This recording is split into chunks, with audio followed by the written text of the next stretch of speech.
Hello and welcome to my discussion on blasphemy. And I'm going to start by reading my notes that I've pre-prepared for this and then go on to discuss it afterwards. So these are the notes that I made discussing the issue of blasphemy. If we imagine a child or children having parents that are truly benevolent, and truly wish to nurture and support the child or the children, then it is rebellious for the children to act and speak badly towards those parents or to any authority figure. It is most unwise, since it is illogical to bite the hand that feeds us. What if we don't believe in God? That's probably the most common question regarding blasphemy as a commandment. And in fact, in a recent poll, a large number of people saw this commandment and several others relating to God as quite irrelevant to their lives. And I can understand that in a sense. But I think I would argue it does have some relevance to everyone, regardless of whether you have a belief in God or not. But of course, the type of relevance it has may vary. So how can we respect God if we don't believe in God? Well, I myself actually spent many years as an agnostic atheist, quite uncertain if there was a God. And I didn't really see the evidence. And having not seen the evidence, this was taken to me as something that didn't have any proof. I looked, but I didn't see it, and I tended to think quite rationally at the time. I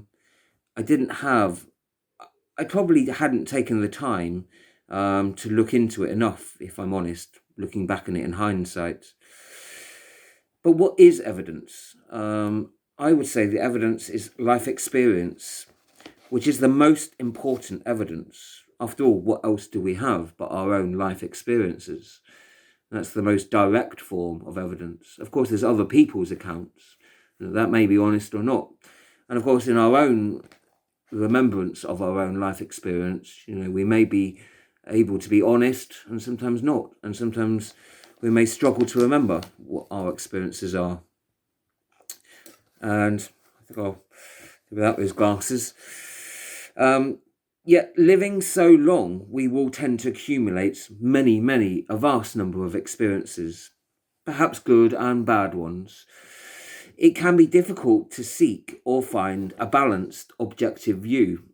Our memories can be skewed according to the mood that we could be in, and a great many other factors.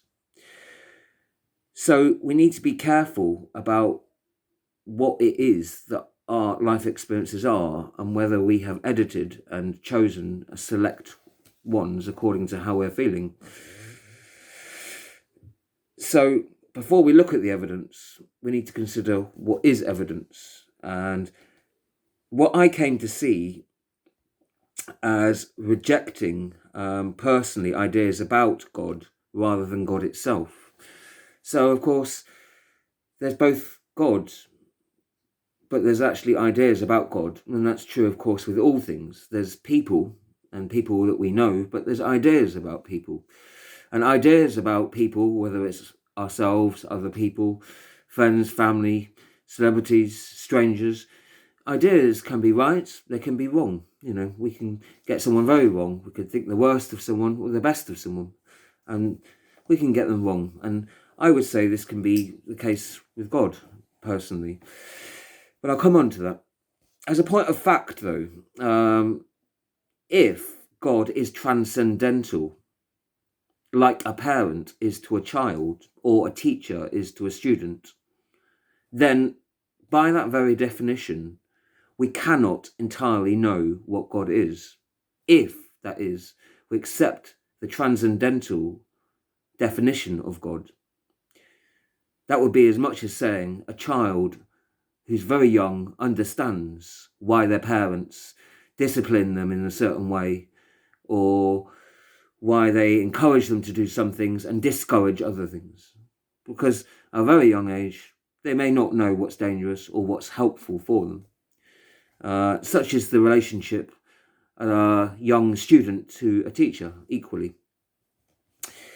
And I would say, that could easily be the relationship of us to God as well. It could be that we don't understand. And if God is something transcendental, then naturally we wouldn't understand. We cannot entirely know what God is, therefore. So it is difficult for child or student to reject their teacher or parents' lessons unless they first make great effort to engage and find out something about what it is that they are either accepting or rejecting. So I'm saying you can't accept or reject something unless you know what it is. Otherwise, you're just accepting it blindly or rejecting it blindly. So it's first important to know and to clarify, to examine and investigate what exactly it is. And there's a huge discussion and debate within that. And so there's a lot to look into. So unless we make a great effort to first engage and find out what those things are, our verdict is irrelevant anyway. It is not enough to hear what other people say, what other siblings or students' accounts are of the experience. They may well give us fair criticism or not, yet their views may be born of their own frustrations. So to be sure, we need to investigate and study things ourselves, rather than only relying on others' views. It needs to be a personal investigation, is what I'm saying. As an atheist back then, I did not view God as the source of any of my problems, nor did I view God as the source of any solutions. How could I view God as a problem if I didn't believe in God? And I think that's an argument that most atheists would say. Like, I don't hate God, I don't want to blaspheme against God because I don't believe in God. And that seemed an entirely rational and logical perspective to me. Hence, I did never have any need to blaspheme. I would not speak ill of something I had no belief in. That stands to reason. I felt that my ills in life were either as a result of other people, since people can do good or bad, and if I'm honest, in hindsight, that includes myself, in fact. Often, many of my ills are my own doing, to be honest, and many of my things that have gone well for myself as well. And people can do good to us and do bad to us, but I certainly didn't see back then any good or bad from God, since I didn't have any belief back then. And so I didn't give any thanks to God, but I didn't curse God either. So it just wasn't something that I saw as being a logical thing for me. The good and bad that happened to me, I saw as coming from other people, or potentially from things that just happened from no particular source, for no particular reason. I increasingly realised that my ills were in fact as a result of my own poor choices, as one does when you get older, as well as others' bad behaviour sometimes. Like how I might choose to carry on a grudge and stay in a bad mood. That sounds like me still today, in fact, rather than making an effort to forgive and move on. Whilst I did not speak ill of God during my time as an atheist, I had many arguments, though, with religious people over ideas about God. In truth, that was over many years. Mostly I avoided people that appeared overtly religious. Yet occasionally I would encounter people, friends' parties, universities, discussion forums, via the internet often. I suppose as I moved from being strictly atheist to more agnostically atheist, I was bound to encounter more ideas because my search was widening. And this was logically necessary. In order to be sure that I was correct in rejecting the idea of God, I needed to know what those ideas were first. I can't reject something if I don't know what it is. There were many good debates, to be fair, and many bad ones also. The good ones involved fair questioning of what people's beliefs were and whether they were credible. And this involved hearing many beliefs that you may dislike and sometimes even hate, or even find sometimes ridiculous. Of course, the fact that you might hate something or even find it ridiculous doesn't mean it's true or false in itself, of course. But it does make it more difficult to study, and of course, it requires you to question sometimes your own beliefs and why you believe those things. It's important to consider why we feel the things that we do.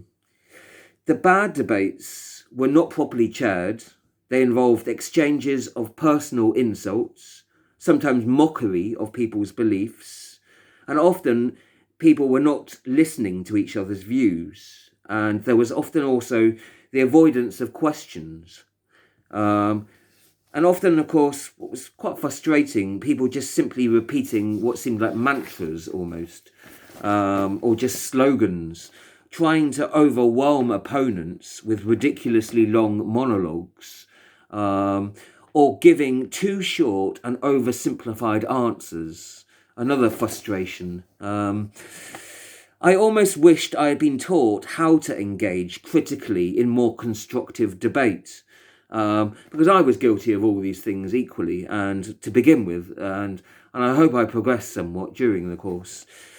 I feel it's something that we all can learn and something that we can all benefit from to avoid debates descending into unproductive arguments. I felt at times caught between avoidance of discussing important ideas, and the almost inevitable argument.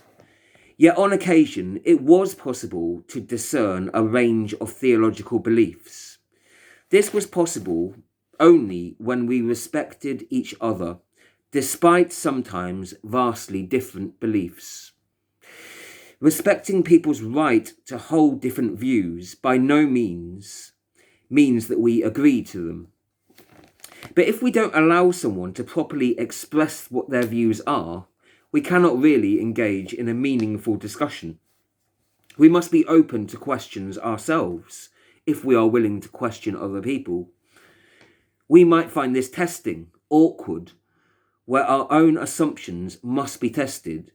We must try to be honest and evidence-led, trying to adhere to a scientific method of fitting our beliefs around what our evidence has been, which is our life experiences, rather than fitting our evidence and life experiences around some belief system, thereby editing the evidence selectively.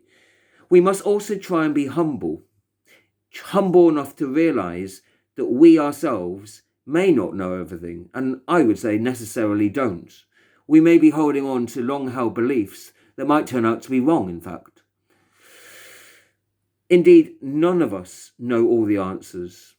Our evidences may be insufficient, or our memories of them poor.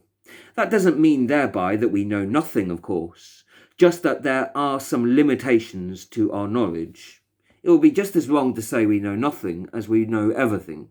The truth is somewhere in the middle, but discerning where is all what it's about. Discerning where that limit is the part of the challenge. Learning how to diplomatically engage with others who can hold very different views is an important part of that challenge too. Taking a balanced view is something we can all struggle with, yet it's a necessary struggle. We do not want to blindly follow others' views, either to flatter them, nor to unfairly criticise them. Yet neither do we want to blindly reject views and belittle them.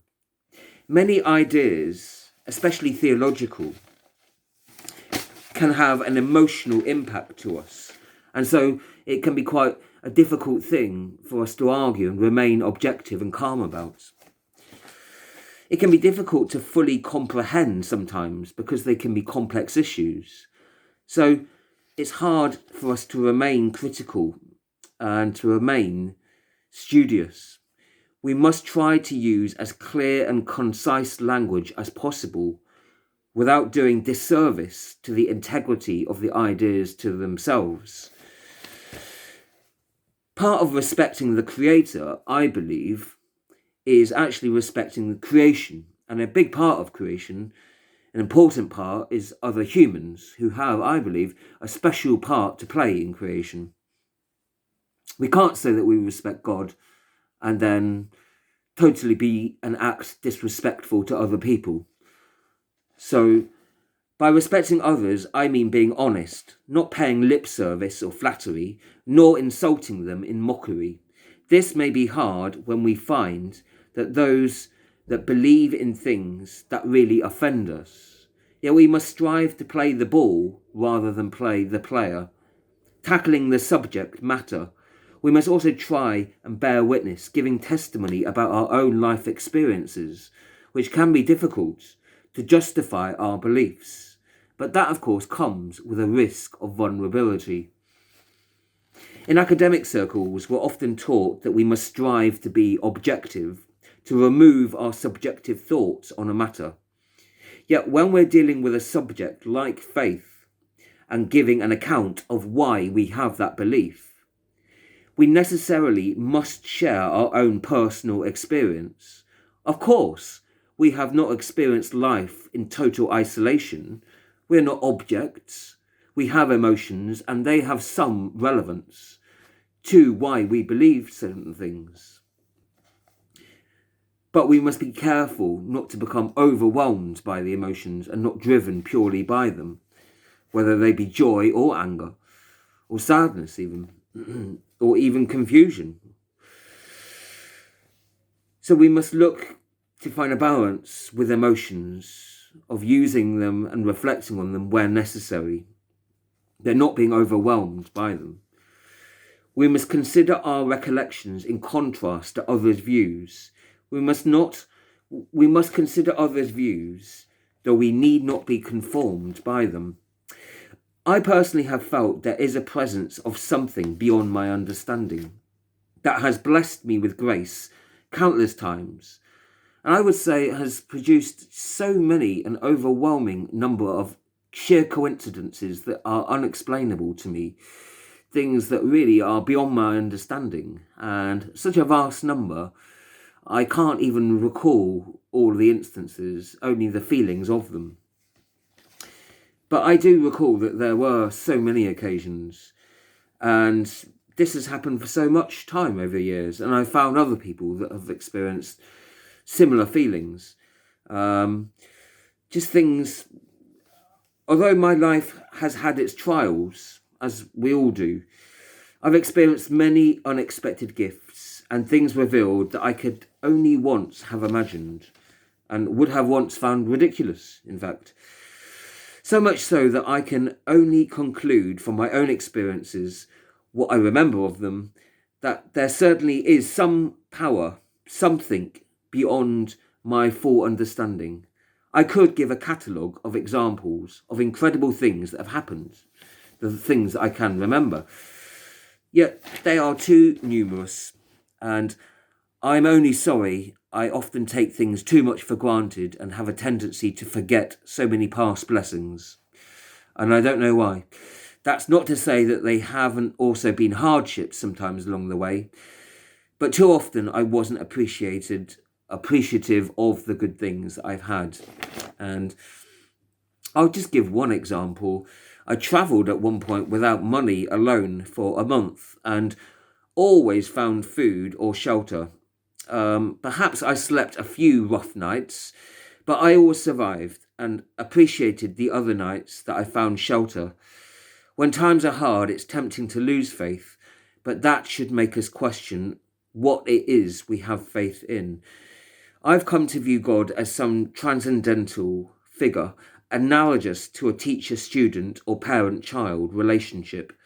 A parent may be viewed as tough, disciplined, expecting high standards. One may at times resent this, naturally, even if it's how we grow.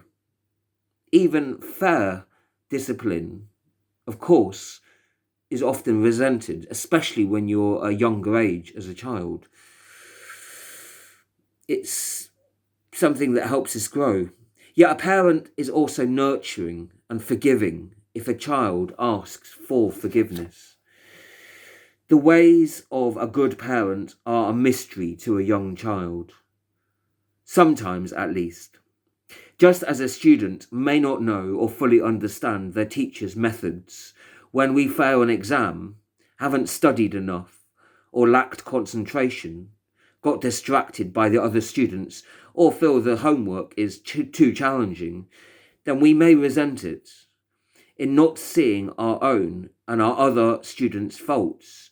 We may want to blame the teacher, thus absolving us of our own mistakes.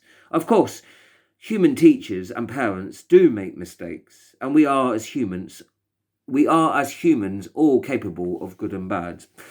We must be cautious then of speaking ill of things that we do not fully understand, not rushing to condemn things before we've taken the time to properly study it. How can I speak ill? How can I speak ill of something I do not yet fully understand? How can I not be thankful for gift of life, of the world I'm within, when I did not create myself, when I did not create my soul, the body, nor even the planet? And I don't understand how such things came to be here, yet here they are anyway. So I suppose that really is the end of where my notes are. And just as a final reflection, I feel that it is important for us to respect other people's rights to have the belief. Yet, of course, as the old saying goes, the freedom of your fist ends where my nose begins. You know, we don't all have the freedom to carry out whatever actions that we want to do. So, of course, we have to justify why we're doing such an action and why we believe in such a thing.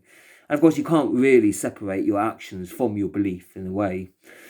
So it isn't just enough to say you respect others in words. You know, your actions speak louder than words, of course. So your words have to be backed up by actions, of course. Otherwise, it becomes meaningless. And I would say when someone holds a belief that's sacrosanct, that is fundamentally important, something that they consider the essence, something that's vital for them, that we should take the time to consider why is that. We shouldn't blindly accept it or reject it. We should probably investigate why they're saying that, ask questions, and trying to be respectful and trying to learn from each other. And that also, of course, equally implies that we should also express and why we believe such things that we do, and use that when we feel the time is appropriate, and to say what our beliefs are at the right time to the right person, where we feel that's necessary. And I would say there's a lot to learn in that, and I'm still learning, and certainly although I know some of those things and I've gleaned some knowledge from what works well in debates, I certainly, in the heat of the moment, under pressure, when I feel offended, certainly don't live up to that at all. And certainly it's easy to say a list of rules that are useful and much harder to put it into practice, of course. And it's easy to say you respect other people, but much harder to do that, I suppose. Easy to say you respect God, but much harder, of course, to actually put that into practice. And, you know, faith without action, as this old saying goes, is like a tree that bears no fruit. So, of course, it's our actions, dharma in the Eastern phrase, that really is important and that describes the totality of who we are. But of course, it's not just one significant act, of course, in our life. It's all the many thousands of small acts over the hours, the days, the weeks, the months, years, decades, and lives even, so that make up the totality of who we are and of what we are as a person. So I would say that in terms of blasphemy, it's something that is interesting and of relevance to all people. people are very offended by it, and some people are offended for different reasons. I think one of the most common criticisms is, why would God be offended? If an all-powerful deity exists, why would God need protecting from people cursing or speaking badly about it? And I don't think God does, actually. I don't think that is the reason for it. I think it's, personally, my own feeling is it's because of our relationship, and it actually is something that is connected to our soul, and that's my own personal feeling on it. It's not a way of protecting God, but of protecting our soul, actually, and our soul's relationship with God. But I think that's my own personal perspective on it. And I think in terms of whether it is offensive to other people, if you offend other people, and there certainly is a time to sometimes, you have to justify the reasoning and why you're doing it and why you think it's necessary. Otherwise, there's no point of being offensive just for the sake of it. That's just starting an argument for no reason. You have to have a good reason for it. And certainly anyone of genuine faith should welcome fair questioning if it is fair. And I think that in terms of blasphemy laws that do exist still to this day in many countries, I think that having laws can sometimes be a good thing in some ways, but I think there's an extent where it can go too far as well. I think it's about balance, and saying things that could deliberately provoke people without any good reason and incite hatred and anger, I think that's quite unnecessary, and I don't see any reason for that. But at the same time, not allowing people the freedom of speech to fairly criticise and explain why they don't agree with different concepts. I think that's policing people too much, and that goes against freedom of speech there. There's a sort of balance, that, isn't it, really? And I think it's something we all struggle with and we're all striving for. But I think it's a very interesting topic, and I think there's a whole range of different debates within that. I'm fascinated to learn more about it, and I kind of think it is something that actually I think is a much bigger issue than many people would think. And I think it actually relates to more people from different beliefs, whether that's atheist or theist or agnostic theist, or and I think it's something that is relevant to everyone.